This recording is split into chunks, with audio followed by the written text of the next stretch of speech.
எலிசபெத்தை ஞாபகத்திலே வைத்திருக்கிறார். இரண்டாவது, எலிசபெத்துக்கு 6 மாதம் என்று கணக்கு வைத்திருக்கிறார். மூன்றாவது, எலிசபெத்தை நிந்தித்தவர்களை கர்த்தர் கணக்கிலே வைத்திருக்கிறார்.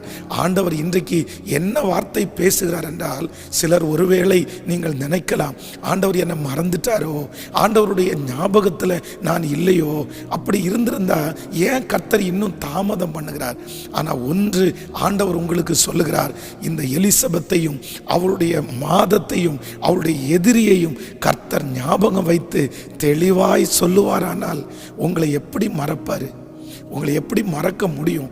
கண்டிப்பாக ஆண்டவர் சொல்லுகிறார், உன் ஜெபத்தை நான் மறக்கல, உன் தான தர்மத்தை நான் மறக்கல, உன்னுடைய சிறையிருப்பை நான் மறக்கல.